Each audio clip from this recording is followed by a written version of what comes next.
Welcome to the ITSM Practice Podcast.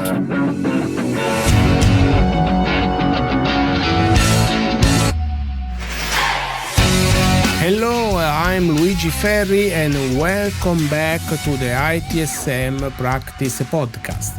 There is a new trend spreading across mid-sized organizations. Leadership sees a high trust on a competitor's website and suddenly it becomes a race, a badge, a promise of credibility, a shortcut to trust. But there is a moment that reveals the truth behind this rush. A chief information officer looks at the calendar, looks at the audit window, and says the words that change the temperature of the room. Can we get a high trust certified this year?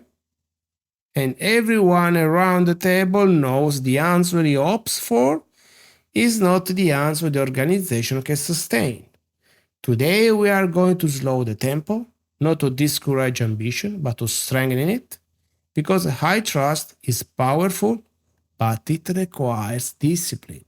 A discipline, as always, starts with maturity, not with certification. High trust brings something rare, a prescriptive, testable, control-based model that integrates security, risk, and compliance into a single certifiable framework. It is comprehensive, it is respected, and it demands evidence, real evidence. ITIL 4, in contrast, gives us adaptability, service value chains, continual improvement, governance alignment, and practices designed to move with the business, not against it. Together, they form a powerful combination. High trust defines what must be controlled. ITIL defines how work must operate. But, and this is the part too many organizations forget, high trust assumes you already have mature processes.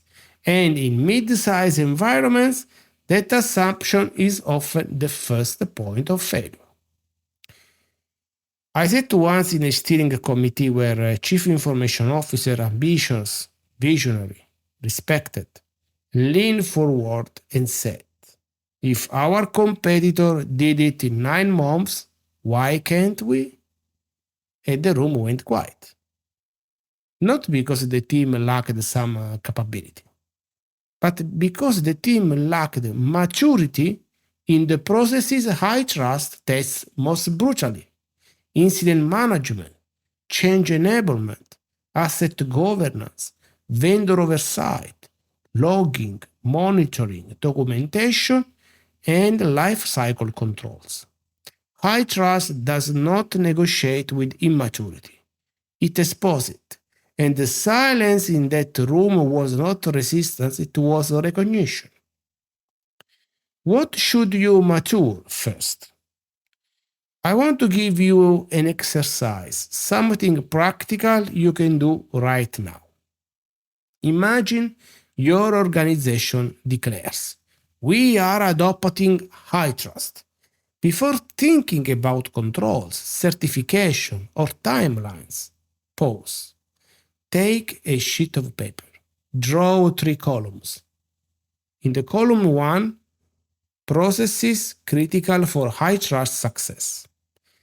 You can use the integrated compliance framework domains as guidance. So, examples from the high trust CSF include access control, change management, incident management, vendor and third-party oversight, asset management, logging and monitoring, policy governance, and evidence generation. In the second column, your actual maturity today.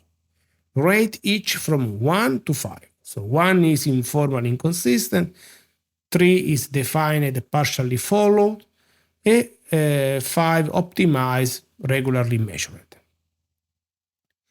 In the last column, the column number 3, the readiness decision. So mark each process with one of the following: must mature before HITRUST, can run in parallel with the HITRUST prep, not required for initial scope. This is where the truth reveals itself. Organizations rushing into HITRUST often discover the same pattern. They don't fail the controls, they fail the evidence. They fail the consistency. They fail the repeatability. They fail the process maturity ITIL 4 expects as the operational backbone. Certification is a test of discipline. HITRUST's value is not the certificate. It is the alignment it forces across governance, risk, compliance, operations, vendors, and continuous monitoring.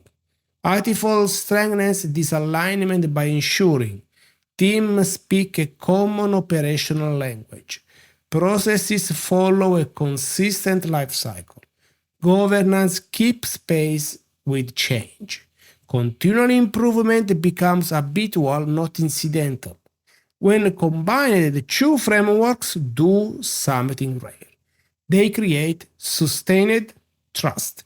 Trust you can show to auditors, regulators, partners, and customers. But you cannot integrate HITRUST into ITIL 4 if the underlying practices are weak. Frameworks amplify maturity, they do not replace it. So, what you should take away? First, HITRUST is achievable, but only when your processes can carry the weight. Second, rushing into certification creates technical debt, not trust.